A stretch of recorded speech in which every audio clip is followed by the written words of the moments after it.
Welcome, everyone. I'm really pleased today to be participating in this webinar, Spectral Recovery, Empowering Ecosystem Restoration Monitoring with an Open Remote Sensing Package.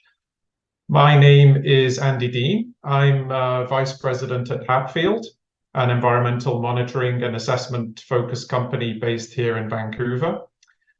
We are the lead for a European Space Agency project called Pioneer Earth Observation Applications for the Environment Ecosystem Restoration, or PEOPLE-ER for short. And the purpose of the project is to develop innovative remote sensing applications focused on ecosystem restoration, assessment, and monitoring. So in this project, we were very pleased to partner with Dr. Nicholas Coops and the Integrated Remote Sensing Studio at the University of British Columbia to develop the Spectral Recovery Open Remote Sensing Package. Development and testing of this package has been led by researchers in Nicholas's lab, who are our speakers today. We have Melissa Birch, a research scientist specializing in the application of remote sensing in the fields of ecology, ecosystem restoration, and conservation. And Sarah Sweep, a software developer with experience building tools with the private sector, government, and academic sectors. So as we get started with the webinar, just please, if you do have any questions that come up, please add them into the chat during the webinar, and we will have a Q&A at the end. And with that, over to Melissa to start us off. Thanks.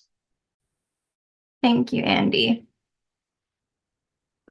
So before we begin, I would like to respectfully acknowledge that UBC's Vancouver Point Grey campus is situated on the traditional, ancestral, unceded territory of the Musqueam people, and UBC Okanagan is situated on the traditional, ancestral, unceded territory of the Sayelks Okanagan Nation.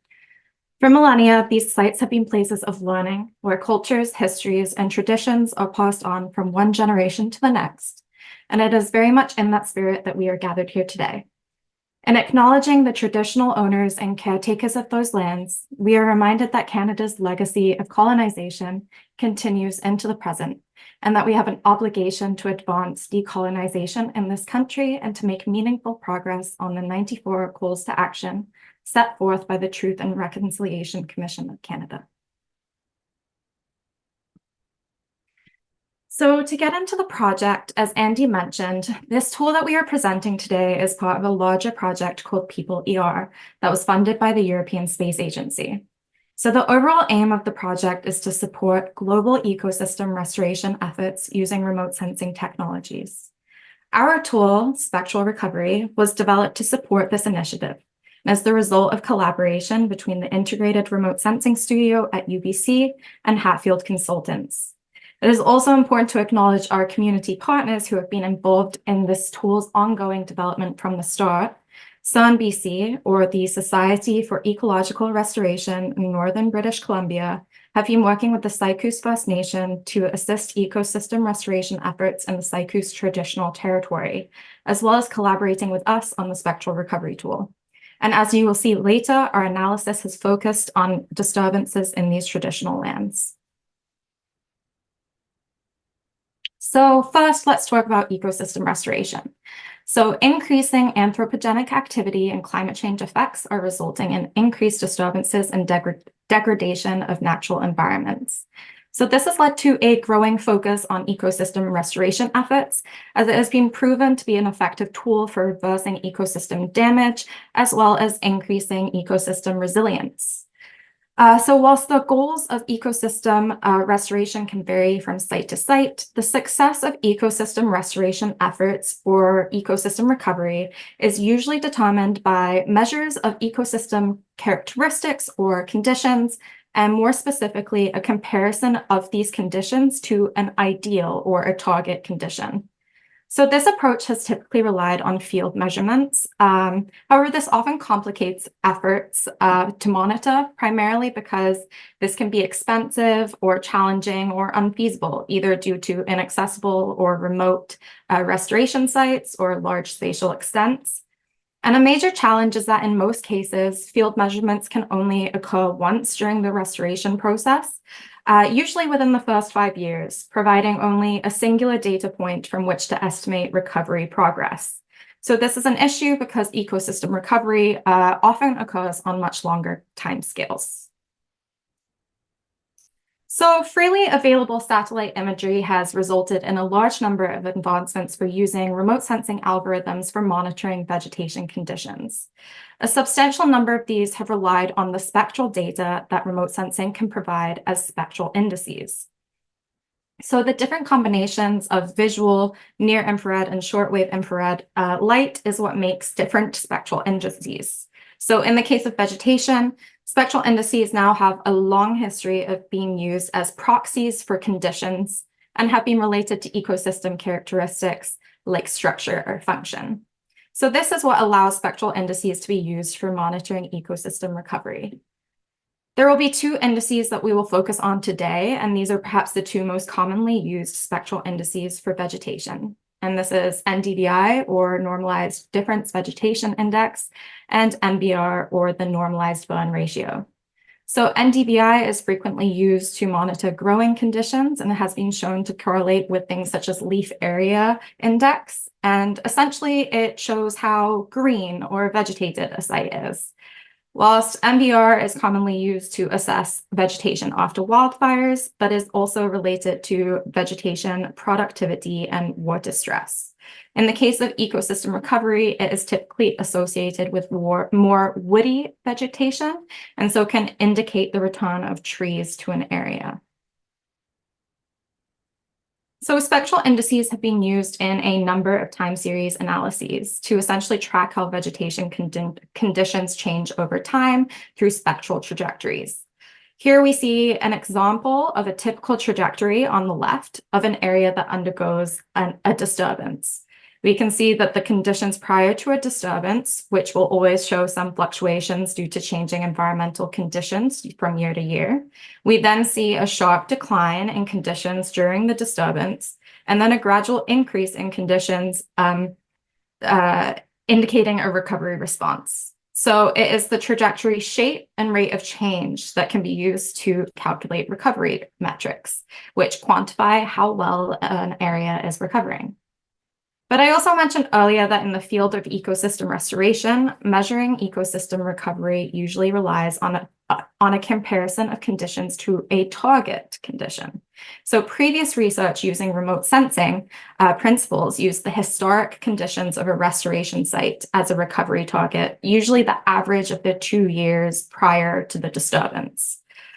However, this presents somewhat of a disconnect from ecosystem restoration in practice, which often uses the current conditions of one or more reference sites as benchmarks for recovery.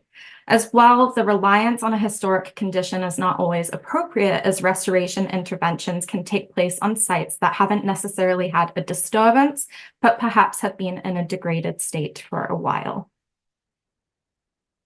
So there are some barriers to use for remote sensing technologies in ecosystem restoration in practice. So we've talked about the disconnect between recovery targets, but in addition, remote sensing algorithms can be inaccessible to those unfamiliar with remote sensing, spectral indices, and their formulas can be confusing.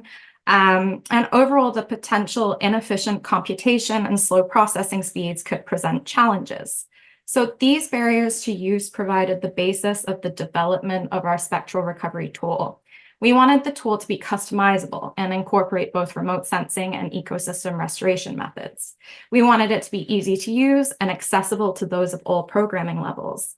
And we also wanted it to be easily repeatable through consistent and fast computation, allowing for efficient monitoring of recovery progress over time and space. So here we are presenting Spectral Recovery, an open source Python package that uses satellite data annual time series composites to estimate ecosystem recovery over time, providing a remote sensing solution that is practical for both ecosystem restoration as well as remote sensing research. And now we'll go through a little bit more about the tool. So here we have a simplified workflow to give you a sense of the tool's algorithm. We will walk through the inputs in a moment, but here you can see that we have the time series and the spectral indices, which allow us to calculate the time series of each spectral index. Then we have our restoration site and reference sites. Combined with the time series means we can produce trajectories and determine our recovery targets. Then we have our chosen recovery metrics, which then use the recovery trajectory and recovery target to produce per pixel estimates of ecosystem recovery metrics. So the first required input is a time series composite. This should cover the extent of the landscape required for the analysis, so covering all of the polygons involved, and should be made up of annual time steps. We recommend using a best available pixel approach, and more information about that can be found in our user guide. Next, we have a restoration site, which delineates the area to be assessed for recovery. The restoration site will also be used to determine the recovery target if using a historic approach. So if this is the case, you will also be using it for that process. And then as a tip, we recommend splitting up larger polygons containing thousands of pixels, as these will be expected to have large variability within the site, which would be reflected in the recovery rates. So splitting up very large polygons could make it easier to identify recovery trends. The tool also currently offers over 100 spectral indices, and desired indices would be inputted as a list. So you can choose as few or as many as you would like. And despite the large number available, we do have a core set of spectral indices that are typically used for monitoring ecosystem recovery. So for more information concerning the various information that some of the most commonly used vegetation indices convey, there are descriptions in our user guide, which may help you select which indices are most appropriate depending on your ecosystem type or your research interests. Just like with the indices, you also have your choice of recovery metrics. So these recovery metrics will be calculated for each spectral index you choose. And we have 5 recovery metrics available. They offer distinct but complementary information about the recovery progress, and they can also be modified to fit your needs by changing the variables involved in the calculations. So first, there is Y2R, or years to recovery, which is our long-term metric. And this is the number of years for a given pixel to reach 80% of the recovery target by default. We also have ratio of 80%, or RATP. This is the extent to which the trajectory has reached 80% of the recovery target 5 years into the restoration or monitoring window. We then have delta MBR, which can be calculated with any spectral index. But this is the absolute change in index value 5 years into the monitoring window from the start of the restoration. We also have the year-on-year average, which is the average annual recovery rate over a set number of years, with the default being 5. And we have the relative recovery index, which is distinct because it relates the recovery magnitude to the disturbance magnitude. So it's basically the change during the restoration process divided by the change during the disturbance. So more information about these, along with their formulas, are again available in our user guide. And lastly, we have an optional input of 1 or more reference sites. So these reference sites are used to calculate a recovery target. And whilst you can change the reference years, the most common approach is to use recovery benchmarks that are associated with the current conditions of the site. So you would use the last couple of years in your time series. So one of the key features of this tool is the ability to customize your recovery target. So as I just mentioned, we have a reference recovery target method.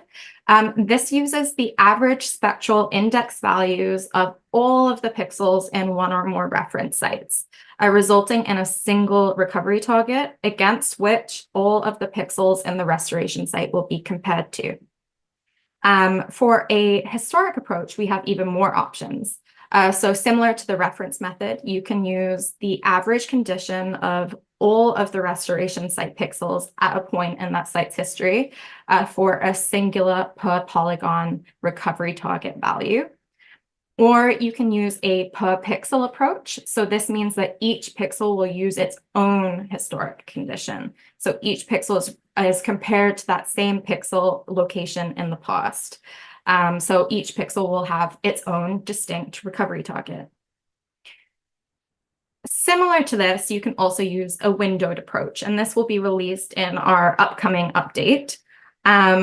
But this is where each pixel has its own recovery target value based on the average conditions of its own value and the neighboring pixel values.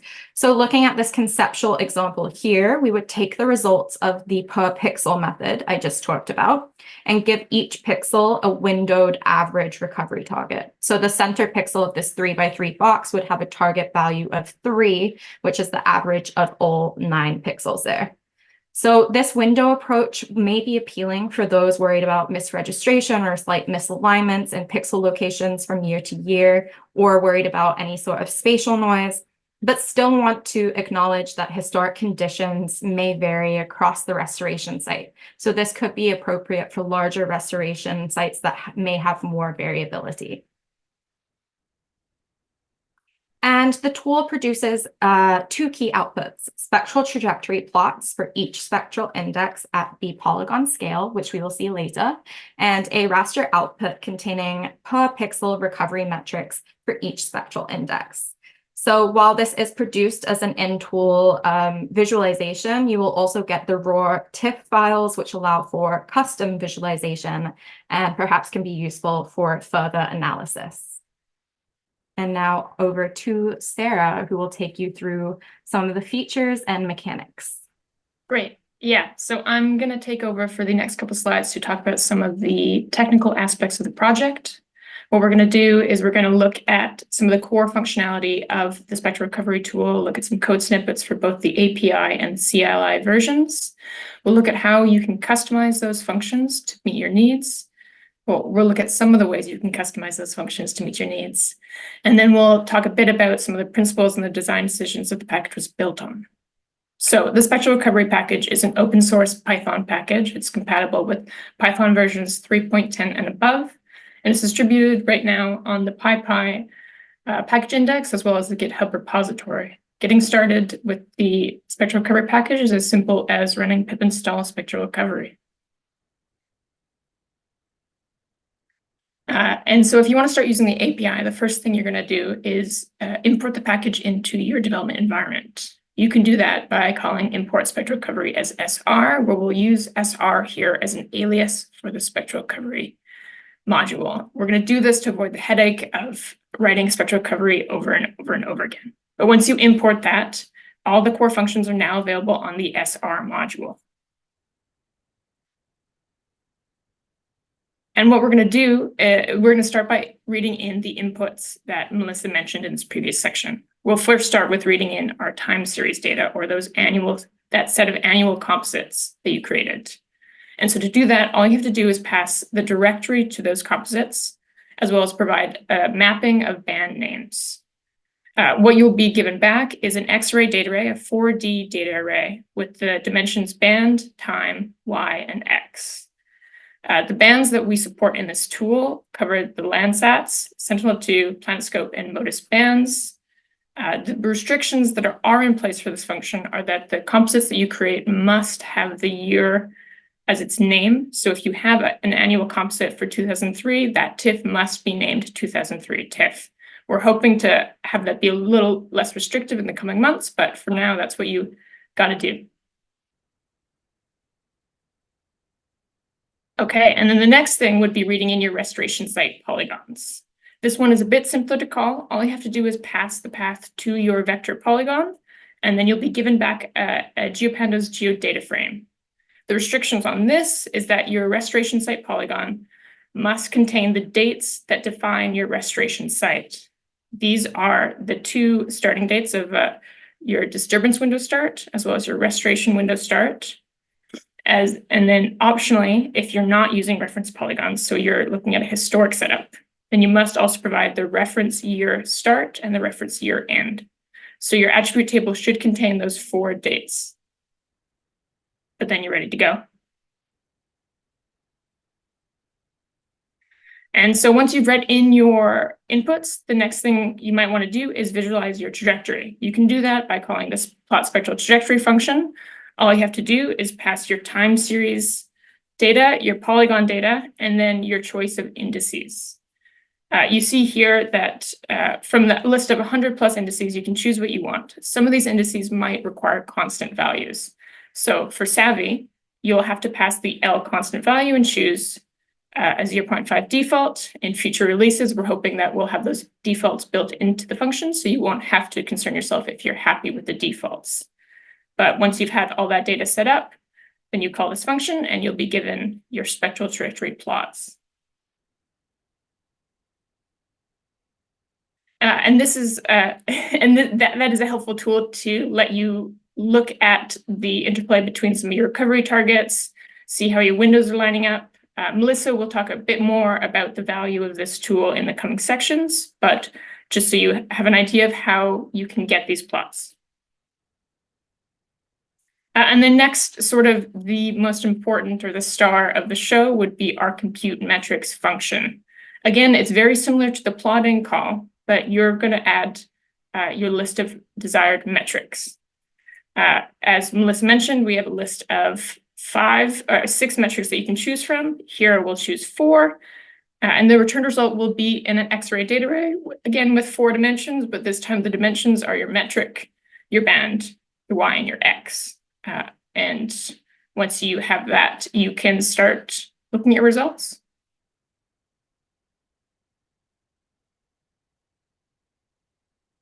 Okay, so those are the core functions, but you might want to deal with reference polygons, you might want to deal with different recovery targets.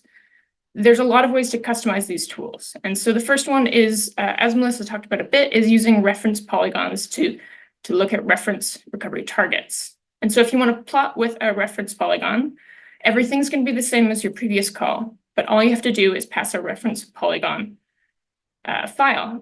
You read it in with a read reference polygons, and then you're ready to go. That plot will show you a recovery target based on a reference target.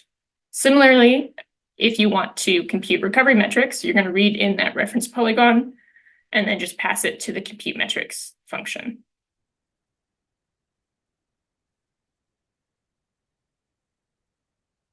And then using different recovery targets. All the targets that we have are available through the targets module on the spectral recovery module.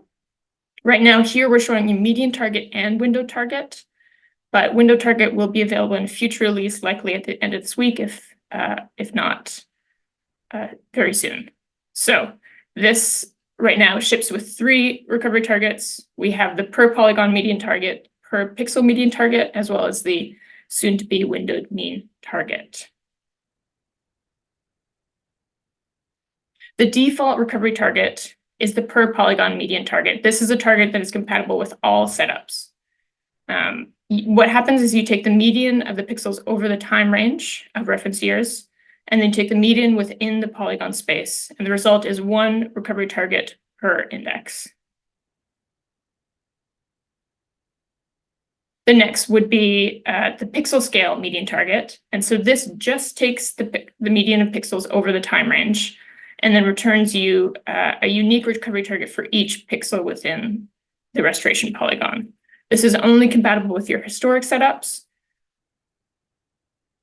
And then our future method would be this window target approach, which is computing the mean value within a moving window of size n by n, where n is odd. And you'll be returned a unique value for each pixel within your restoration polygon. If the pixels are near an edge, we will buffer the image based on the edge values and continue on from there. Again, this is only compatible with historic setups. And again, this will be released in future versions. And so once you've decided which recovery target you want to use, this is similar to using reference polygons, similar to just our basic calls. All you have to do is pass the recovery target method to your compute metric or your plot spectral trajectory function. If you've passed a method that is not compatible with the set of polygons you've given, you'll be given a helpful error.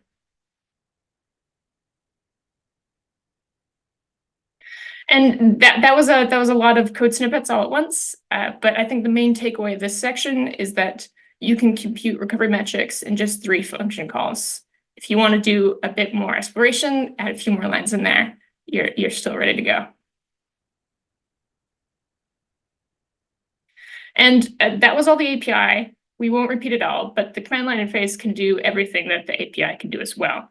But there are a few restrictions. You cannot customize the recovery target in the command line interface yet, and the band descriptions must contain the band names.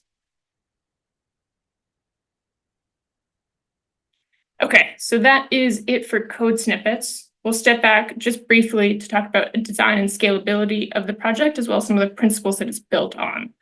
So the spectral recovery project package is built on the Pangeo software stack. Pangeo project is a project focused on open source software development based on geoscience applications.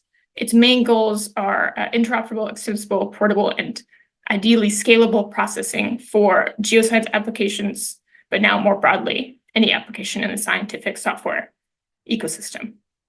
And so with that in mind, the spectral recovery tool has a foundation of Python 3.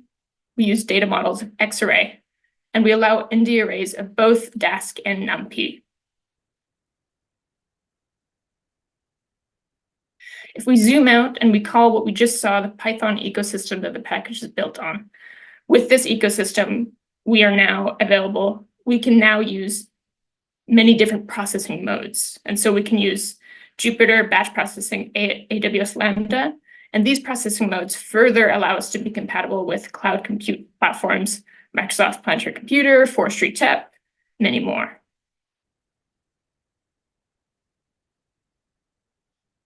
And the spectral recovery package the goal is to be accessible to users. And so what we'll be focusing on in these last few months is on top of the user guide and the tutorial notebooks that Melissa mentioned earlier, which provide in-depth information on some of the background information for indices, for spectral recovery or ecosystem restoration as a whole. We'll be adding new tutorials as we go. All of these tutorials and notebooks are available through the GitHub repository. If there's a feature or functionality that you don't quite understand or is unclear, please let us know, because that is a good candidate for a future tutorial.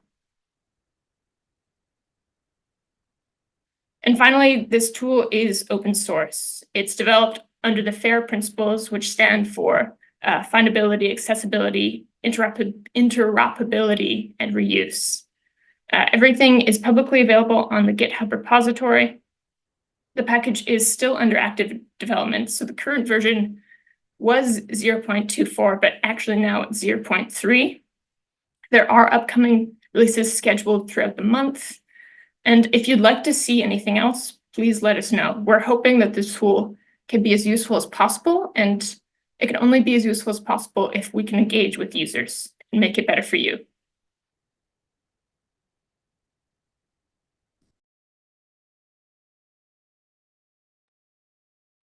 All right, thank you, Sarah.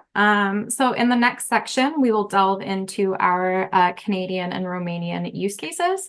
So we will be looking at the difference between recovery target methods, indices, and recovery metrics as we apply these to 3 types of disturbances, which are wildfires, harvesting, and wind throw. So our first use case takes place on the eastern edge of the Sycoos First Nations traditional territory in British Columbia, Canada.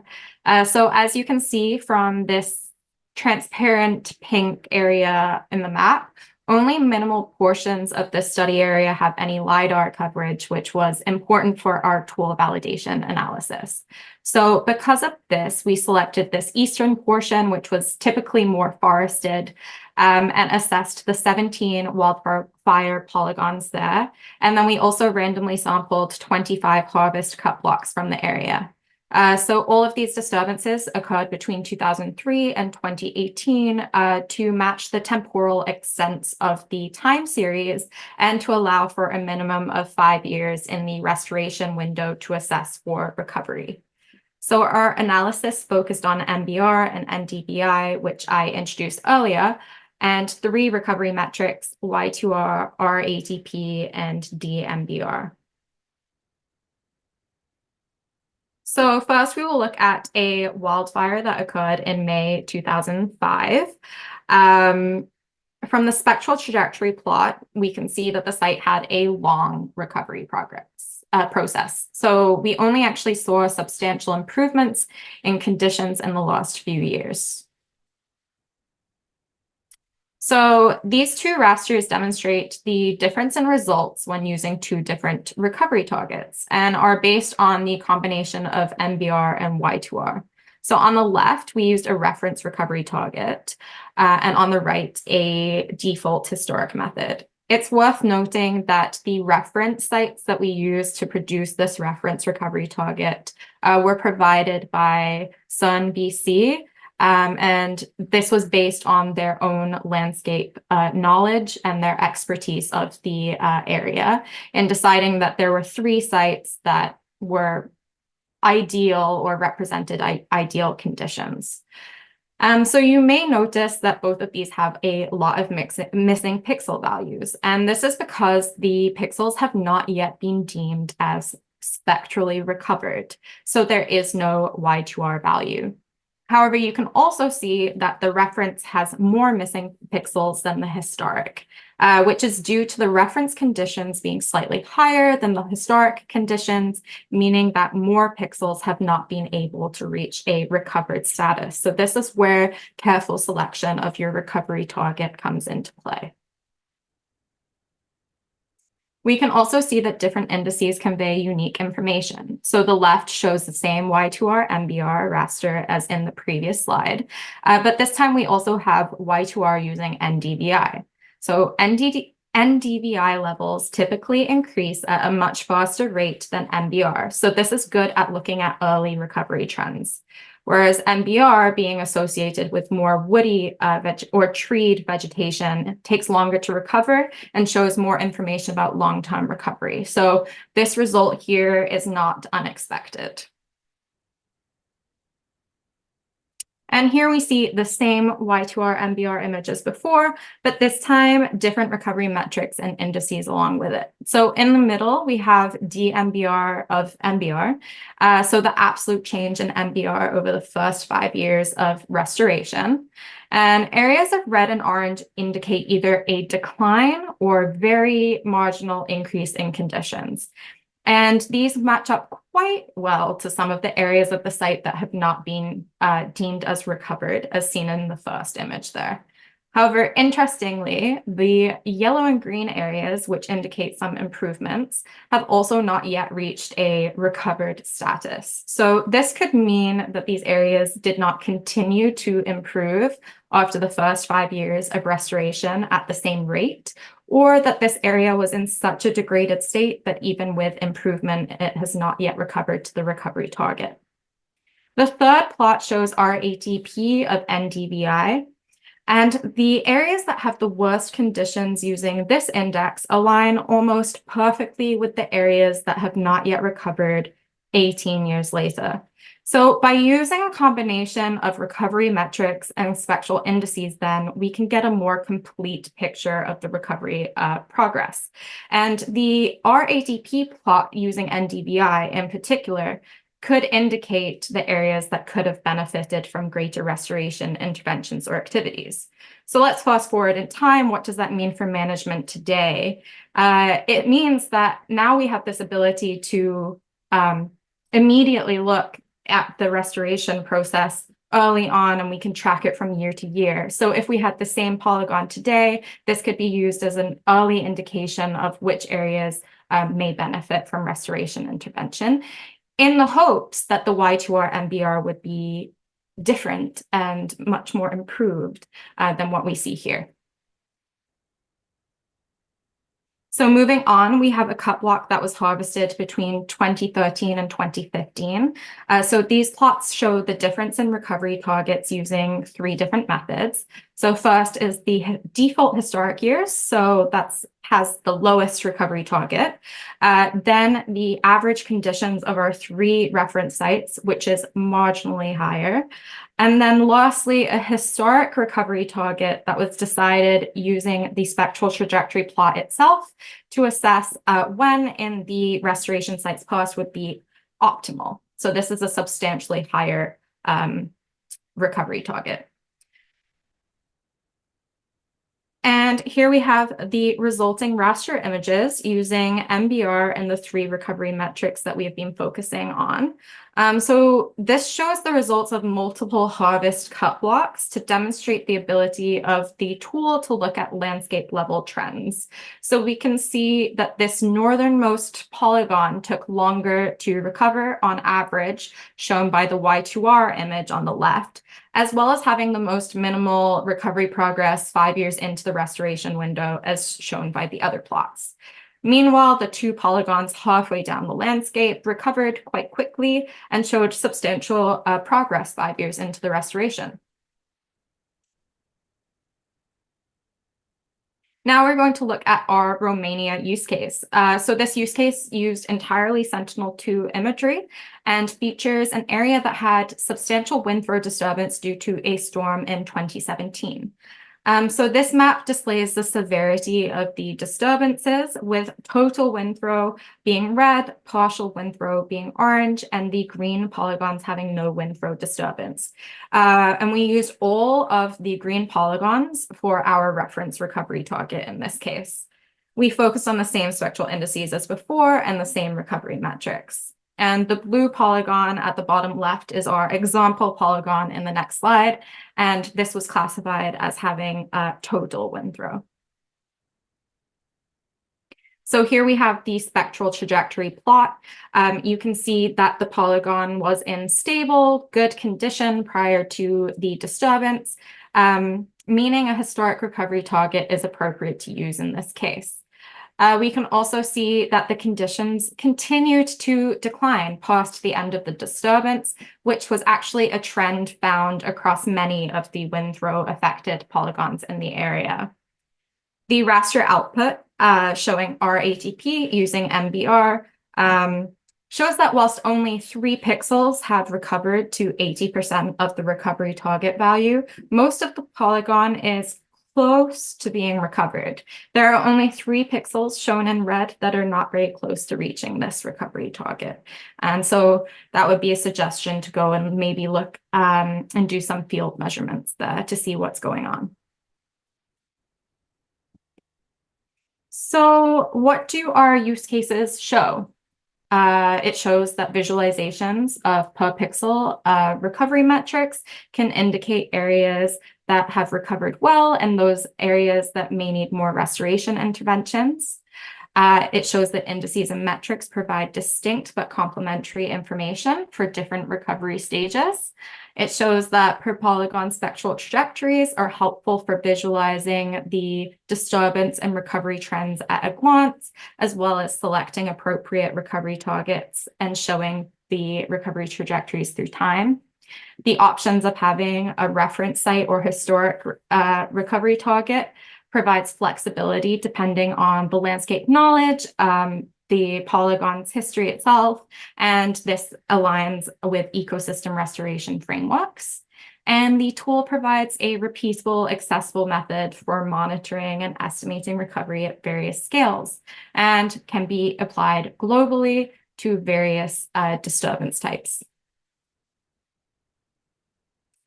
And now we'll just touch on the validation. So it largely follows previous methods used by Weiss et al. And assesses pixels deemed as spectrally recovered by the tool for signs of structural recovery using LiDAR. So this method relies on Y2R MBR for spectral recovery, the percentage of points above 2 meters being greater than 10% as a structural cover metric, and the 99th percentile of height being above 5 meters as a structural height metric. So these metrics were based on the FAO definitions for recovery benchmarks. So these metrics were used to then create binary rasters, which we then used in a classification process. So the classification process results in the determination of spectrally recovered pixels showing cover recovery, height recovery, or both height and cover recovery, as well as spectrally recovered pixels that do not show signs of structural recovery. So overall, the results of the validation are very promising. Using a reference recovery target method, 84.3% of spectrally recovered pixels did show signs of structural recovery, and the historic recovery target method performed very similarly at 83.4%. We can also see that when structural recovery is present, it is most often with both height and cover as opposed to one or the other. And we can also see that the reference method determined a significantly larger number of pixels to be spectrally recovered generally, and that these are correctly classified as the number of pixels showing neither height or cover is still lower than the historic method. And in conclusion here, so the spectral recovery tool has been successful at estimating forest recovery across different study areas, and the tool was developed under FAIR principles, as mentioned earlier, meaning the tool is findable, accessible, interoperable, and reusable. So this combination of the package, online tutorials, and comprehensive user guide provide greater accessibility and ease of use to users of all backgrounds. It allows for fast computation speeds, repeatable and consistent monitoring year to year, customization and flexibility in terms of metrics calculations and multiple recovery target methods. And the combined outputs of spectral trajectory plots and pixel-based recovery metrics provide a complete picture of the recovery process. So in conclusion, spectral recovery is a promising tool for supporting ecosystem restoration monitoring, as well as further remote sensing research. And thank you everyone for attending. We'd also like to extend a special thank you to the European Space Agency for funding the development of this tool.